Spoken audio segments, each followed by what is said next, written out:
Hello, my name is Don Staton. I'm the great-grandson of William David Striffler and Elizabeth Zinnecker.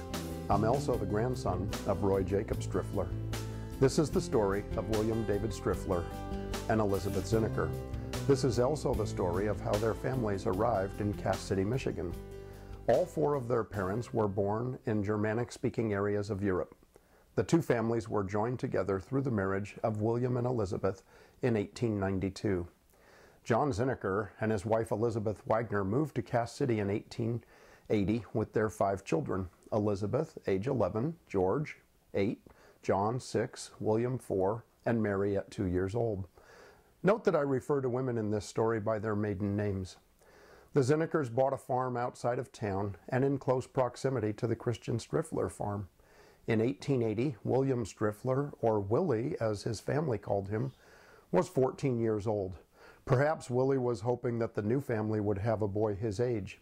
It turns out that Elizabeth was the oldest Zinnecker child at 11 years of age. Perhaps Willie was a little disappointed. Little did he know that in another 10 years, he and Elizabeth would be planning their wedding. In 1880, the Striffler family consisted of Christian Striffler, his wife Mary Rommel, and their 7 children: Samuel, 23, Lydia, 21, Christian, 19, William, 14, Christina, 7, Barbara, 4, and Mary at 2 years old. William was the middle child of this large family. The Zinnecker and Striffler parents all came from present-day Germany. I'll bet they were glad to be neighbors. Cass City was a very rural area in 1880. There were 1,249 people living in Cass City and on the surrounding farms, according to the 1880 census. Electricity and telephones would not come to Cass City for another 20 years. The railroad did not arrive in Cass City until 1882. Life was difficult and people had to work very hard just to provide food and shelter for their families. William David Striffler's father, Christian Striffler, was 3 years old when he moved to America with his parents, Jacob Anton Striffler and Ottilia Zimmerman, in 1830. Jacob was 51 years old when he brought his wife and 6 children to America. He left behind a comfortable home and a good job. Family historians believe that Jacob left Europe so that his sons would not have to experience the trauma of war the way that he had. A French Revolution was occurring in 1830, and this was a good time for Jacob to leave. Jacob was compelled to join Napoleon's army that traveled into Russia during the winter months of 1812 and 1813. 600,000 men traveled into Russia, and fewer than 20,000 made it out alive. For every 30 men on the campaign, 29 died and 1 survived. Jacob had to fend for himself on his journey back home and had little, if any, food. His journey from Russia back to his home in Coburg may have taken months, and he was lucky to survive. Striffler family legend states that the voyage across the ocean lasted 73 days. The family had to travel light and did not bring much with them. We know that Jacob brought a family Bible that had been printed in 1699. Joyce Willard has provided these pictures of the Bible. The family settled in Lancaster, New York, where Jacob bought a large farm beside a river and prospered. Jacob Striffler died in 1850 at the age of 71 years old. He is buried in Lancaster, New York, and we have a picture of his grave marker provided by David Striffler. We have a picture of Ottilia with her daughter Susanna. Ottilia died in 1863 and is buried in Lancaster, New York. Ottilia gave birth to 10 children, 9 boys and 1 girl, over a 25-year span, and her last child was born when she was 46 years old. Christian Striffler married Mary Rommel on July 3, 1856, in White Pigeon, Michigan. Christian was 28 years old and Mary was 18. If Mary had been born 1 day earlier, Christian would have been exactly 10 years older than Mary. Mary came to Lancaster, New York from Germany sometime after 1851. Her father was a shoemaker, and 4 of her brothers later established businesses in Sturgis, Michigan. Christian and Mary lived in Sturgis from about 1863 to 1876, and several of their children, including William David, were born in Sturgis. In March 1876, Christian Striffler and Mary Rommel moved to Cass City, Michigan, and bought a farm. 4 of Christian's brothers were already settled in Cass City, and their names are John, Jacob, Joseph, and Henry. Christian's sister Susanna was also settled in Cass City, where her husband, Christian Lenzner, operated a furniture store. Jacob Striffler and John Striffler had arrived in Cass City with their families in 1859, having bought land sight unseen for $2 an acre. They had to wait several months to travel the final 30 miles to their farms because the forest trees were so thick they could not get the wagons through. The Thumb area had only recently been opened to settlement. John Striffler is considered one of the pioneers of Cass City, and for many years his home was used for church services in the German language. Perhaps Christian Striffler and his family attended these church services at the John Striffler home. John Striffler also organized a number of social events. One such event was called a Big Tree Cut. Some of the trees taken down were over 100 feet high.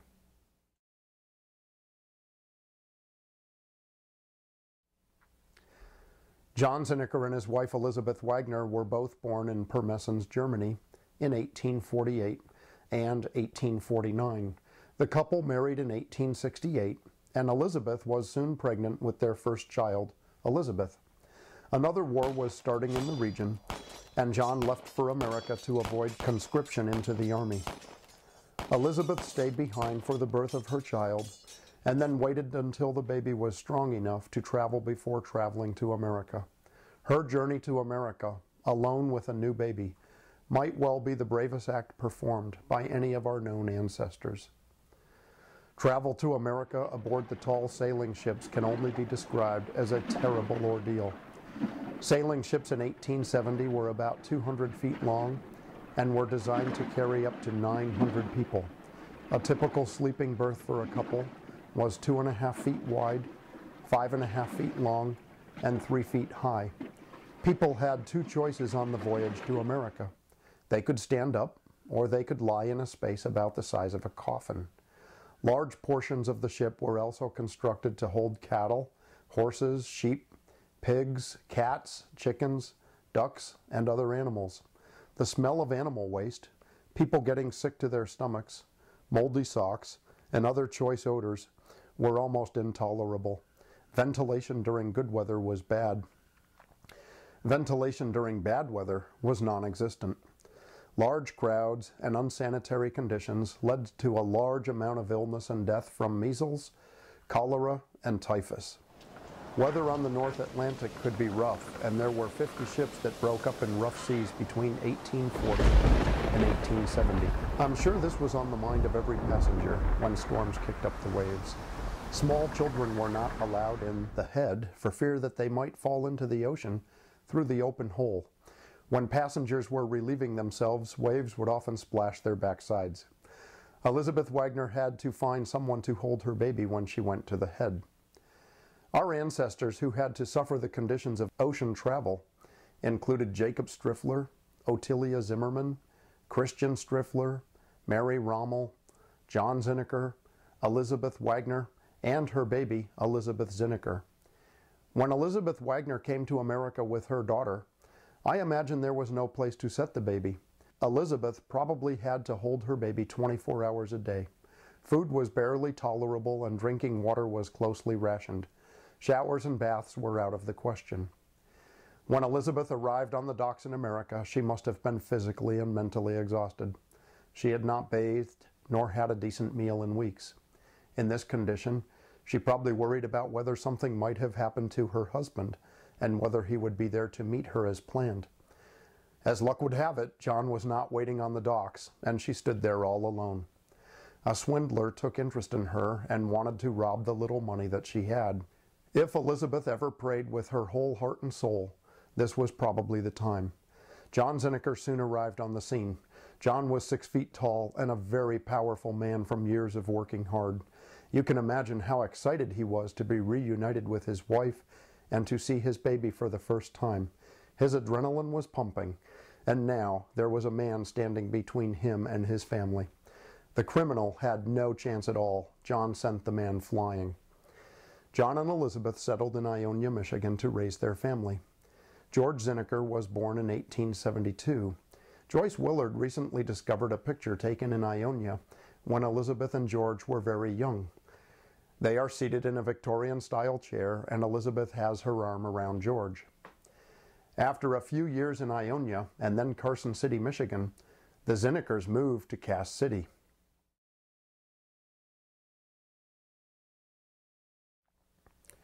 We have now come full circle in our story and are back to 1880. The Striffler and Zinnecker children worked very hard on their farms. They had to get up early and do lots of chores. Elizabeth Zinnecker was the oldest child, so lots of responsibility fell to her. William Striffler's older siblings were leaving home, and more responsibilities were falling on him. The Strifflers and Zinneckers did not then know that life was about to get a lot harder for them. The summer of 1881 was hot and dry. A large fire started in Lapeer County in the thumb of Michigan during late August. People tried hard to fight the fire, but the fire spread to several other counties, including Tuscola and Huron counties. On 4 September 1881, the people in Cass City banded together to fight the fire that was threatening their town. Most of the buildings and all of the sidewalks were constructed of wood. Cass City was blessed with a big river and lots of water. The residents fought the fire for 3 straight days, and they were able to save the town. Bad Axe, Michigan was not so fortunate, and the entire town burned to the ground, except for the new brick courthouse, where 400 people took refuge from the fire. Crops and livestock were destroyed. 282 people died in the fire. 3,400 buildings were destroyed, and 15,000 people were left homeless. There were over 30 farms around Cass City that lost their barns and homes in the fire. Christian and Mary Striffler lost all of their buildings. The family had a green cornfield that they had been watering. They laid down in the field and they were not harmed. They went back to the smoldering ashes of their home and realized that Willie had not been with them in the field. They could rebuild their home, but they could not replace their beloved Willie. As the family was weeping over the death of Willie, he came walking onto the scene. Great sadness for the Striffler family was turned into joy and thanksgiving. The Zinnecker family fared better than most of their farming neighbors. The Zinneckers lost their barn and produce, but their home was saved from the fire. The Zinneckers had to rebuild the barn, but at least they had their home to live in. One side benefit from the fire was that a lot of land was cleared for farming. Many families came to the Cass City area in the 1880s to establish farms. Cameron Southworth told me that his second and third great-grandfathers came to Elkton after the fire and started farming. On 12 July 1922, Florence Edna Striffler and George V. Southworth were united in marriage. If there hadn't been a fire in 1881, would this couple have found each other? Perhaps the fire of 1881 produced a silver lining for the Striffler family 41 years after the fire. John Zinnecker and his wife struggled to provide for their family. Perhaps they never fully recovered from the loss of their crops in the fire of 1881. In 1882, John Zinnecker took a job in town doing shoe repair in order to make ends meet. He got up early every day to work on his farm. Then he walked 3 miles to town to work at his trade of shoe repair. He walked 3 miles back home and continued his farming operations in the evening. He later moved his family into Cass City, and for 21 years he worked for J.D. Crosby in the shoe repair business. The shop was in a basement and did not have any windows. John Zinnecker often said that it was better to wear out than to rust out. He was a great example of hard work and thrift. We have a picture of the Zinnecker family having a reunion in front of their home on Seeger Street in Cass City. The picture probably dates to about 1918. John Zinnecker and Elizabeth Wagner are seated in the middle of the group. William David Striffler and Elizabeth Zinnecker are standing on the porch in the middle of the picture. We believe that Elizabeth is holding her granddaughter Ethel Mary Orr in her arms. We have a picture of the Zinneckers' Cass City house from a different angle. We have one picture of John Zinnecker and Elizabeth Wagner as a couple. Perhaps the very best picture that we have of Elizabeth Wagner is a four-generation shot of mothers and daughters. The picture was taken in 1917, a few months after Ethel Mary Orr was born. Elizabeth Wagner was born in 1849 and is 68 in this picture. Elizabeth Zinnecker was born in 1869 and is 48 years old. Mary Ethel Striffler was born in 1894 and is 23 in this picture.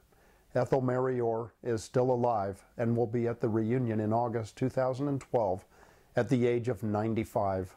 The combined lives of Elizabeth Wagner and Ethel Mary Orr will span 163 years in 2012 and still counting. The Zinneckers had 3 sons and 6 daughters that survived into adulthood. One baby girl died in 1873, a couple of months after she was born. We have a picture of Elizabeth with her 5 sisters, Kate, Marguerite, Anna, Bertha, and Mary. Elizabeth is on the far right side, and this picture appears to have been taken in front of the family home on Seeger Street. We have one other picture of Elizabeth and her sisters that presents a small mystery. This picture shows Elizabeth reading the newspaper with 6 other sisters. At this point, we are still trying to figure out who the 6th sister is.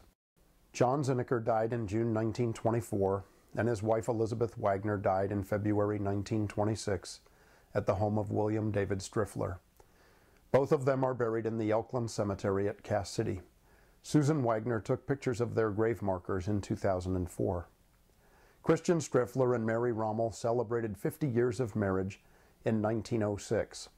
Christian and Mary have one grandson, Russell Striffler, who is still alive today. He recently sent me a picture of the anniversary in 1906. The picture is a little fuzzy from the copier, but we can clearly see Christian and Mary. We can also see William David Striffler and his wife Elizabeth Zinnecker. William is holding Wilma, and the 5 children of William and Elizabeth are kneeling on the ground in front. The tall man in the back row is Solomon Striffler, born in 1882, and he is the father of Russell Striffler. Too bad they didn't have the NBA in 1906. We have one other picture of Christian Striffler and Mary Rommel. John Striffler, Christian's brother, and his wife Mary Benkelman had a family reunion. I am guessing that the reunion was to celebrate their 50th wedding anniversary in 1908, but that is only speculation on my part. At any rate, there are 6 elderly people sitting down, and Mary Rommel and Christian Striffler are seated on the far left. John and Mary are seated in the middle of the picture. Thanks to a family historian many years ago, we know the names of every person in this photo. Christian Striffler and Mary Rommel both died in 1911, about 9 months apart. Christian had 3 sons and 3 sons-in-law who served as pallbearers at his funeral. Mary Rommel's obituary stated the following: "She was ever of a kind, indulgent disposition, and none ever entered her home without a warm welcome, nor left without feeling the warmth of genuine hospitality." Christian and Mary are buried in the cemetery at Cass City, and their grave markers were recently visited by Fred Orr of Pigeon, Michigan. When Elizabeth Zinnecker was a young lady, she was employed by a family named Crosby. Perhaps she took this employment to help her family with expenses. This picture shows Elizabeth with her 2 younger sisters, Mary and Kate. The picture was probably taken when Elizabeth was 17 or 18 years old. This picture was taken in 1889 when she was 20 years old. Elizabeth is seated on the left, and she is pictured with 2 girls from the Bomberg family. Another picture dated 1889 shows Elizabeth with the students in the Sunday school class she was teaching. It's possible that 1 or 2 of her sisters were students in her class. We have one final picture of Elizabeth that is undated. Joyce Willard sent me a picture of William and Elizabeth that may have been taken before they were married. Someone penciled on the back of the picture that it was taken in 1891. If this is true, then the picture was taken at least 1 year before their marriage, on December 6, 1892. I believe that the other couple in the photo is of George Zinnecker, Elizabeth's brother, and Lydia Striffler, William's cousin. Lydia is the daughter of Jacob Striffler. One interesting aspect of this picture is that Elizabeth Zinnecker and Lydia Striffler are wearing matching dresses. In 1891, William David Striffler entered into a business partnership with his older brother, Samuel Striffler. They operated a mercantile store in Argyle, Michigan. Joyce Willard recently discovered photos of this store. We have a photo of the outside of the store. The photo dates to the turn of the century, and we believe that the Strifflers are in this picture. The inside of the store was also captured on film. The store was probably a gathering place for Argyle residents to meet and share news. The Strifflers did some advertising, and Fred Orr discovered this advertisement from the turn of the century. Fred Orr recently visited Argyle and found the home where the Strifflers lived from 1891 to 1909. Fred captured a picture of this home as it appears now. When William married Elizabeth on 6 December 1892, he probably brought her back to this home. It is also likely that Mary Ethel, Daniel, Roy, Ione, Florence, Wilma, and Mary were born in this home. Marjorie Orr has shared some outstanding pictures of the Strifflers that were taken while the family lived in Argyle. The first picture shows Mary Ethel Striffler and her brother Daniel. The next picture shows Elizabeth with her three oldest children, Mary Ethel, Daniel, and Roy. This picture was probably taken in early 1898, as Roy was born in October 1897. It is very evident from these early pictures that Elizabeth took a lot of pride in the appearance of her children. The next picture that we have of the Striffler children shows, from oldest to youngest, Mary Ethel, Daniel, Roy, Ione, and Florence. Florence was born in 1903, and this picture was probably taken in 1904. William and Elizabeth worked hard with their young children to teach them correct values and principles. They taught them about the importance of religion and faith in God. Each week, the family attended church services at the Methodist Church in Argyle. Cameron Southworth recently stopped in Argyle on a rainy day to snap this picture of the Methodist Church. We also have a picture of Mary Ethel attending Sunday school as a young girl, probably in Argyle. Note that Mary Ethel has her right hand on her teacher's shoulder.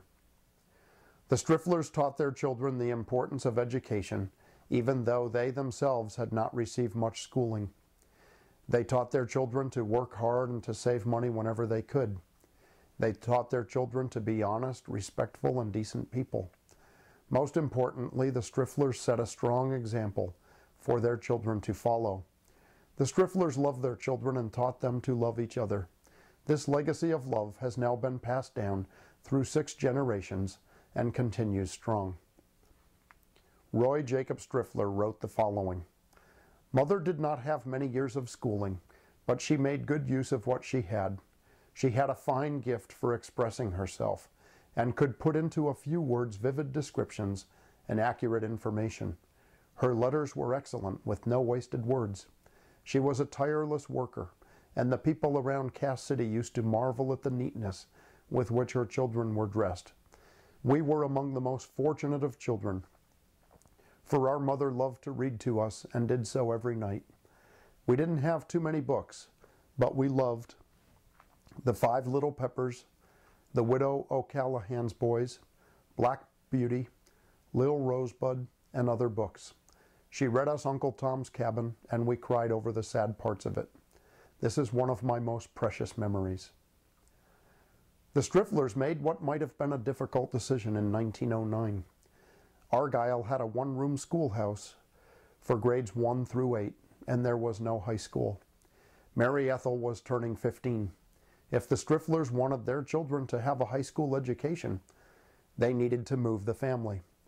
Perhaps it was hard for the Strifflers to leave their home and business and start over again. In the end, they were willing to sacrifice for their children.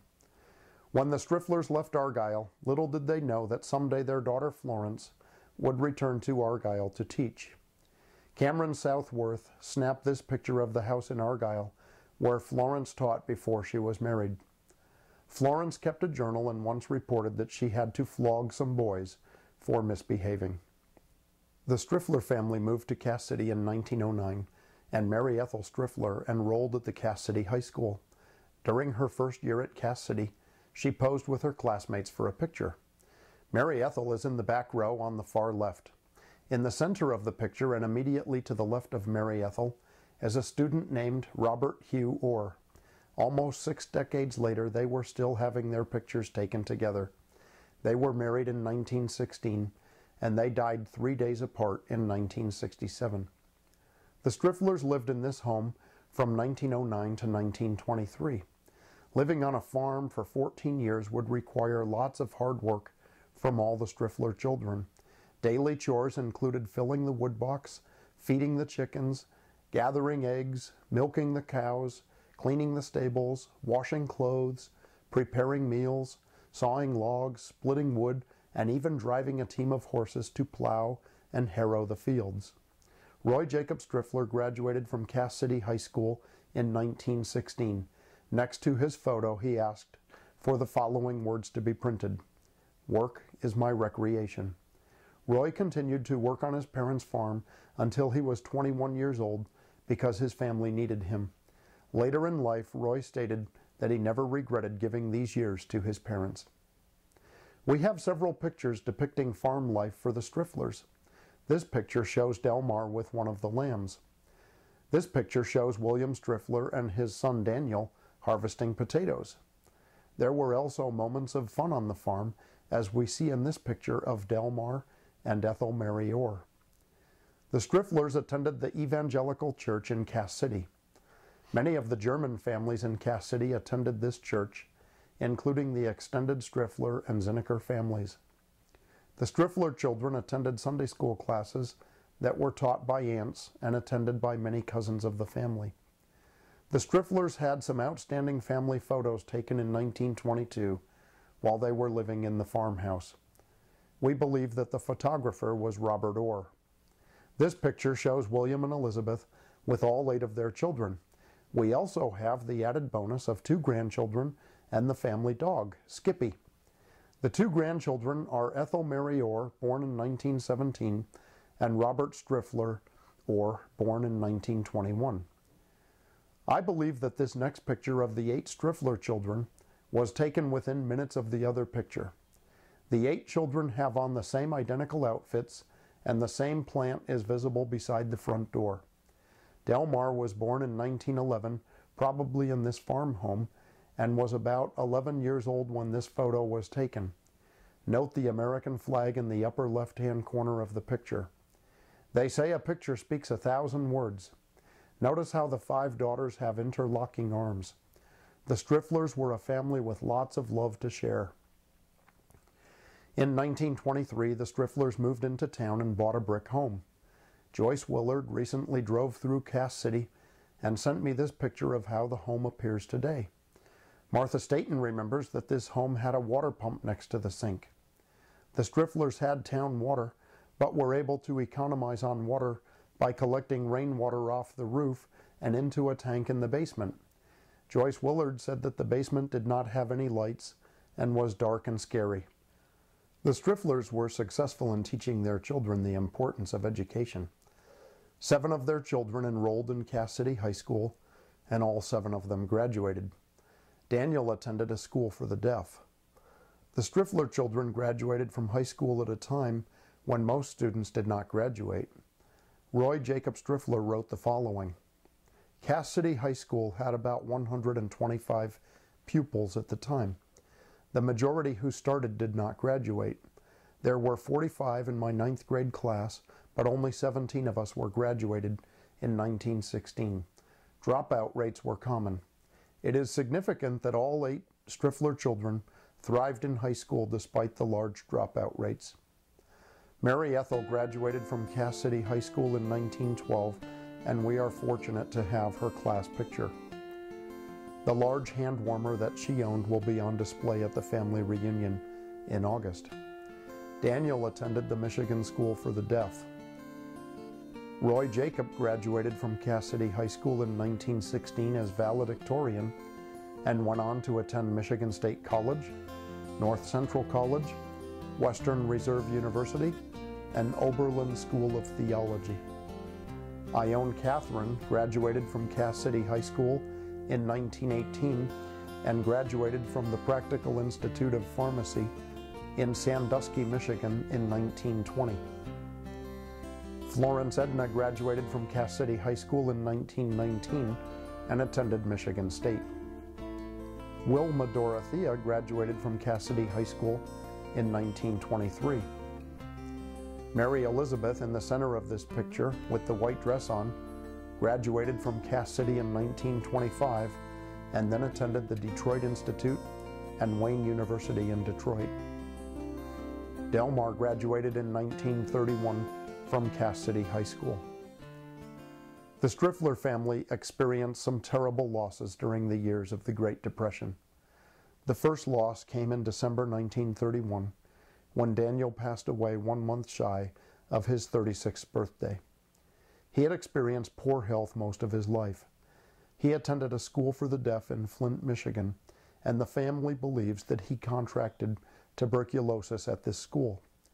All through his life, he had been cheerful and could see the bright side of things.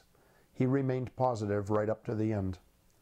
The second loss came a year later in December 1932, when Delmar passed away at the age of 21. He had graduated from Cass City High School the previous year and was employed by the Cass City Chronicle. He was considered an upstanding and promising young man.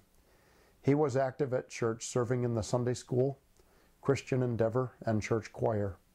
He contracted tuberculosis meningitis 4 weeks prior to his death and may have caught the disease from his brother Daniel. In 1939, the Strifflers lost a grandson, Roy Philip Striffler. He was struck by a car while riding his bike to deliver newspapers. For many years, Striffler cousins had strict rules on where they were not allowed to ride their bikes as a result of that accident and the shockwave it sent through the extended family. Marjorie Orr reports that she was not allowed to ride a bike until she was almost old enough to get a driver's license. How were the Strifflers able to cope with such difficult losses? Their strong faith, connections in the community, and a close-knit family must have helped them through these difficult times. The Strifflers did not lose any daughters, but they did experience sorrow at some of the trials that their daughters had to go through. Both Wilma and Ione contracted tuberculosis and had to spend time in tuberculosis sanitariums. William and Elizabeth had the opportunity to attend many Striffler family reunions. In the 1930s, the descendants of Jacob Anton Striffler were highly organized and held reunions almost every year. They had a president and a treasurer. At their annual reunions, they had a business meeting. Reunions were held at Uncle John's Woods and at Cass City Park. At the reunions, people sang German songs and recited poetry. The Jacob Anton Striffler Bible was on display. Many of these events were photographed, and we have found William David Striffler in some of the photos. There were sporting contests, including horseshoes, baseball, and races. Dinner was served in a spacious dining room or under a canopy of trees. In 1932, Doris June Southworth was recognized as the youngest family member present at the age of 3 months. In 1936, William David Striffler was president and presided over the family business meeting. On Sunday, December 6, 1942, William and Elizabeth celebrated their golden wedding anniversary a day before the first anniversary of Pearl Harbor. A dinner was served at the Evangelical Church to about 100 guests, and then they held an open house where friends could call on them. William and Elizabeth had been active members of the church since 1909 and had many friends in Cass City. In the latter years of their lives, William and Elizabeth enjoyed spending time with their children and grandchildren. They had 14 grandchildren born between 1917 and 1936. We have 2 pictures that can account for 13 of the 14 grandchildren. One picture shows the children of Mary Ethel, Florence, and Wilma. This picture was taken at the Southworth farm. The second picture shows the 4 children of Roy Jacob Striffler, who was a minister in Geneva, Ohio. The only grandchild missing from these 2 pictures is Robert Orr. 4 of the grandchildren, Foster, Doris, Marjorie, and Joyce, were born in 1932. These 4 cousins felt a special bond throughout life and were reunited one last time in 2005. William and Elizabeth lived long enough to witness the births of several great-grandchildren. They invested decades of time in their children, and in the latter years of their lives, they enjoyed the dividends on these investments. Striffler children and grandchildren went on to lead successful and productive lives. A strong emphasis on education has been passed down through generations. Striffler descendants have also inherited and upheld the strong religious convictions and faith that mark the lives of William and Elizabeth. One son and a great-grandson entered the ministry and devoted their lives to God's service.